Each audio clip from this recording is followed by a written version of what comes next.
জন্মদিনে প্রেমিকা পরিচয়, তারপর এই ঘোষণা, আমরা তো সঙ্গী না কাগজে নয়, কিন্তু মনে মনে আমি গৌরীর সঙ্গে বিবাহিত। এভাবেই এক নতুন বিতর্কের মুখর বলিউড। 61 বছর বয়সে দাঁড়িয়ে আমির খান যা বললেন তা শুধু খবর নয়, এ যেন এক সমাজ চিন্তার ঝাঁকুনি। বিয়ে না করেই বউ আমির খান গৌরীকে মনে মনে বিবাহ করে রেখেছে, এজন্য তারা একসাথে থাকছে। আমির খান বর্তমানে থাকছেন গৌরী স্পার্ক নামের এক মহিলার সঙ্গে। গৌরী ব্যাঙ্গালোর অরণ্যবাসী, এক সন্তানের মা, আর আমির খান বলিউডের পারফেকশনিস্ট। তারা একসাথে থাকছেন, সংসার করছেন, তবে আইনি বা ধর্মীয় বিয়ে করেননি। আমির বলেছেন, আমরা একে অপরের প্রতি প্রতিশ্রুতিবদ্ধ, মন থেকে আমি গৌরীর সঙ্গেই বিবাহিত। এ বক্তব্য শুনে প্রশ্ন জাগে, মন থেকে বিবাহ মানে কি? সমাজ কি এটিকে বৈধ বলবে? ধর্ম কি বলে?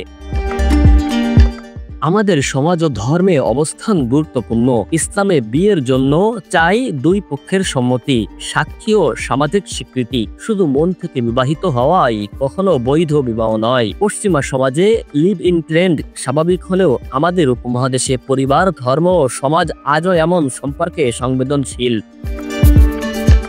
আমির খানের মতো ব্যক্তিত্ব যদি বলে বিয়ে না করেও আমি বিবাহিত, তাহলে সেটি তরুণ প্রজন্মকে বিভ্রান্ত করতেই পারে। গৌরী নিজে জানিয়েছেন, আমি এমন একজন জীবনসঙ্গী চেয়েছিলাম যিনি দয়ালু ও ভদ্র। হয়তো তারা সুখে আছেন, কিন্তু প্রশ্ন থেকে যায়, বিয়ে ছাড়া সম্পর্ক কি আসলেই টিকবে? সমাজ কি গ্রহণ করবে? ধর্ম কি মেনে নেবে?